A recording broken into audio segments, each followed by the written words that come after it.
جلسوں، دھمکیوں، دھونس اور اس کے ساتھ ساتھ اٹک کے پار سے جتھے لانے کا سیزن دوبارہ سے شروع ہو گیا ہے۔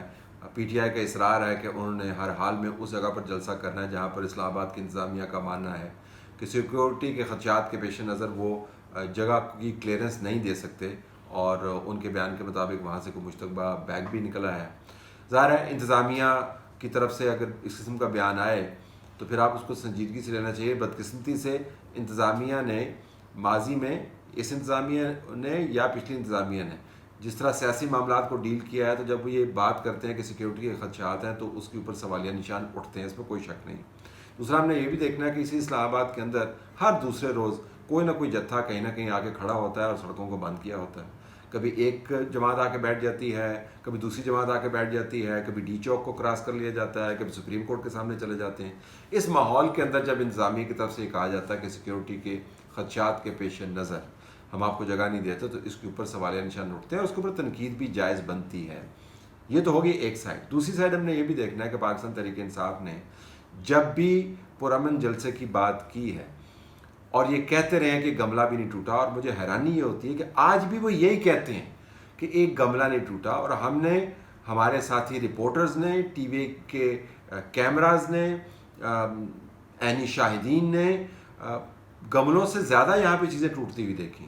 ہم نے یہاں پہ میٹرو کو آگ لگتی ہوئی دیکھی ہے، ہم نے یہاں پہ سڑکوں کے درمیان میں قبریں کھدتی ہوئی دیکھی ہیں، ہم نے جہاں پر سپریم کورٹ کے دیوار کے اوپر ہم نے گندے کپڑے لٹکے ہوئے دیکھے ہیں، ہم نے پارلیمان کی جو پیرامیٹرز ہیں وہ گرل کو اکھڑتے ہوئے دیکھا ہے، ہم نے پی ٹی وی کی عمارت پر حملہ ہوتے ہوئے دیکھا ہے، ہم نے پولیس والوں کو مار لگتے ہوئے دیکھا، ہم نے بہت کچھ دیکھا، اور ہر مرتبہ پی ٹی آئی اس کے اندر انوالو تھی۔ تو مجھے حیرانی یہ ہوتی ہے کہ جب آپ کا یہ ریکارڈ ہے تو کم از کم اس ریکارڈ کو مانتے ہو کہیں جی کہ ماضی میں جو کچھ ہوا وہ اپنی جگہ پر ہوا، اب ہم نہیں کریں گے۔ تو وہ کہتے ہیں ہم نے کبھی کچھ کیا ہی نہیں۔ جب آپ اس رویے کے ساتھ اسلام آباد کی طرف آتے ہیں تو پھر ظاہر ہے انتظامیہ بھی ہر داؤ پیچ کھیلے گی۔ رویہ صرف یہ نہیں ہے کہ ہم نے پچھلی مرتبہ کوئی گملہ نہیں توڑا، صرف پولیس والوں کو مار لگائی، چیزوں کو آگ لگائی، درخت جل گئے، میٹرو جل گئی، اور بھی لوگوں کی زندگی جو ہے وہ اجیرن ہوئی۔ معاملہ یہ ہے کہ اب آپ دھمکیاں دیتے ہوئے بھی آ رہے ہیں۔ کے پی کے چیف منسٹر نے دھمکیاں دینی شروع کر دی ہیں، ہم آئیں گے، دیکھیں گے، کون روکتا ہے، کسی کا باپ بھی نہیں روک سکتا۔ شیر افضل خان مروت صاحب جب سے عمران خان سے پتہ نہیں ہاتھ ملا کے آئے ہیں، مصافحہ کر کے آئے ہیں، دور سے دیکھ کے آئے ہیں، مختلف رپورٹیں ہیں اس کے اوپر، اس کے بعد انہوں نے بھی دھمکیاں دینی شروع کی ہیں۔ آخری بیان کا کیا تھا ذرا سنیے گا۔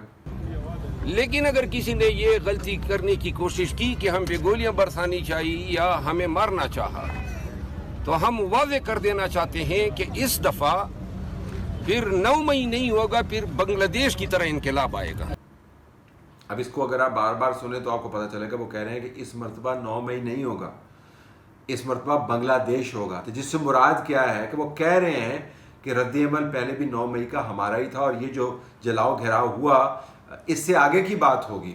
تو وہ 9 مئی کو اون کرتے ہوئے بنگلہ دیش کی دھمکی دیتے ہیں، اور اس کے بعد پھر خود بیان دیتے ہیں کہ میں اب انڈر گراؤنڈ جا رہا ہوں، اب میں کل دوبارہ ڈبکی مار کے اوپر آؤں گا۔ یہ ایک تماشا ہے جو لگایا ہوا ہے۔ کورٹ کی طرف سے آپ بے شک ہدایت لے آئیں، لیکن جب ریکارڈ یہ ہے، جب دھمکیاں اس قسم کی ہیں، آپ اندازہ کر سکتے ہیں کہ اگر پنجاب سے جتھے لے کر اٹک کے اس پار جائیں اور کہیں جی کہ ہم نے پشاور ہائی کورٹ کے سامنے جا کے ہم نے اپنا جلسہ کرنا ہے، یا خیبر پختونخوا اسمبلی کے سامنے ہم نے جلسہ کرنا ہے، یا ہم نے وہاں پر اسٹیڈیم کے اندر جلسہ کرنا ہے، اور ہوں گے سارے پنجاب سے، تو وہاں سے علی امین گنڈا پور صاحب کیا کریں گے اس معاملے کے اوپر؟ وہ کس طریقے سے ٹریٹ کریں گے؟ وہ تو اپنے صوبے میں بیٹھ کے جس قسم کی زبان استعمال کرتے ہیں وہ ان کے قریبی جاننے والے بھی شاید نہیں سننا چاہتے۔ جب یہاں سے اگر جتھے جاتے ہیں تو اس کے اوپر وہ کیا بات کریں گے؟ تو تالی دونوں ہاتھوں سے بجتی ہے۔